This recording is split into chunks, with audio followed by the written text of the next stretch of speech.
আসসালামু আলাইকুম প্রিয় শিক্ষার্থী বন্ধুরা।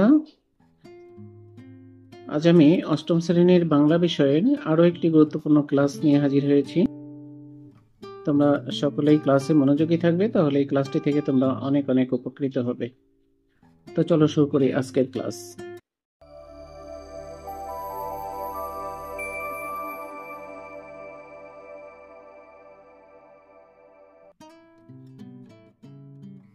আমাদের আজকের ক্লাসের বিষয় কবিতা পড়ি ৩।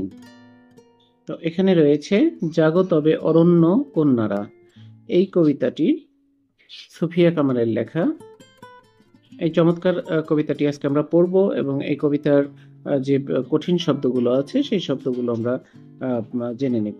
তো এখানে কবি সুফিয়া কামাল সম্পর্কে তার জীবনালেখ খুব সংক্ষিপ্ত পরিসরে তুলে দেওয়া আছে। তোমরা এটা তোমাদের মতো করে নিজেরা একটু জেনে নেবে, পড়ে নেবে।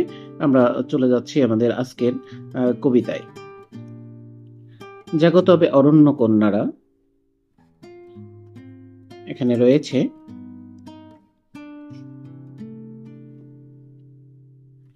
মৌসুমি ফুলের গান মোর কণ্ঠে জাগে না কোয়ার, চারিদিকে শুনি হাহাকার, ফুলের ফসল নেই, নেই কারো কণ্ঠে আর গান, ক্ষুধার্ত ভয়ার্ত দৃষ্টি, প্রাণহীন সব মুখ ম্লান।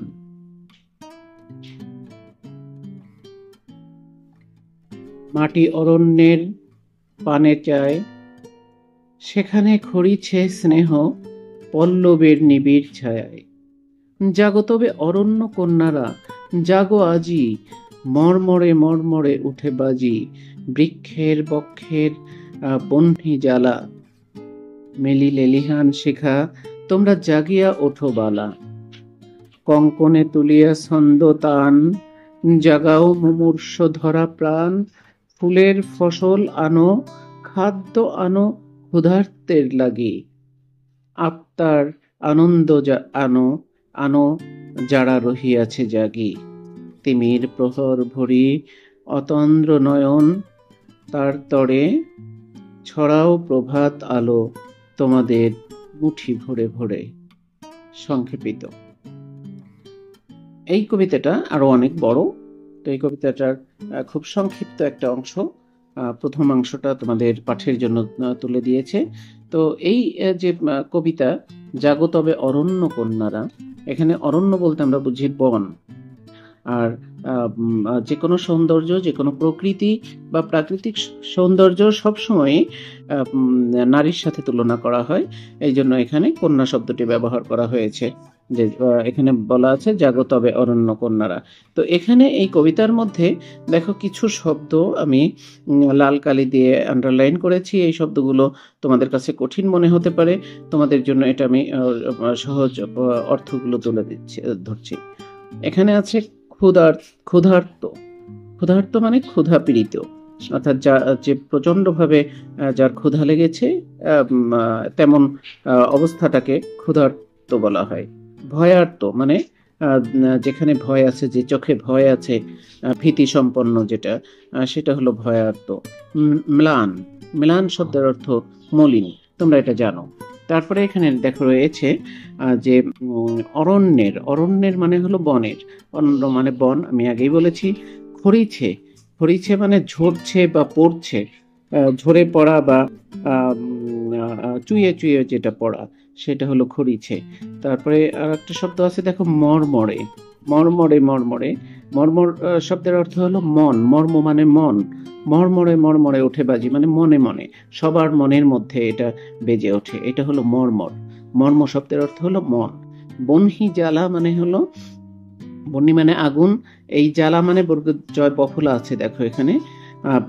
এই জ্বালা মানে কিন্তু যন্ত্রণা নয়, বহ্নি জ্বালা মানে আগুন ছড়িয়ে পড়া, আগুন ছড়িয়ে পড়ার যে আকাঙ্ক্ষা সেটা হলো বহ্নি জ্বালা। তারপরে এখানে বলেছে লেলিহান, মানে এমন আগুনের শেখা যা সবসময় কি হয় ছড়িয়ে পড়তে চায়, সেটা হলো, সেটাকে বলা হয় লেলিহান শিখা। তারপরে আছে বালা, বালা শব্দের অর্থ হলো কন্যা বা মেয়ে বা রমণী। তো এখানে আছে কঙ্কনে, কঙ্কনে মানে হলো, কঙ্কন শব্দের অর্থ হলো চুরি বা কাকন, হাতে যেটা পড়ে সেটা হলো কাকন বা চুরি, কঙ্কনে। মুমূর্ষু মানে একদম মৃতপ্রায় অবস্থা। তারপরে এখানে আছে ধরা প্রাণ, মানে ধরার যত প্রাণী, ধরা মানে পৃথিবী, পৃথিবীর যত প্রাণী সেটা হলো ধরা প্রাণ। তারপরে রয়েছে দেখো তিমির।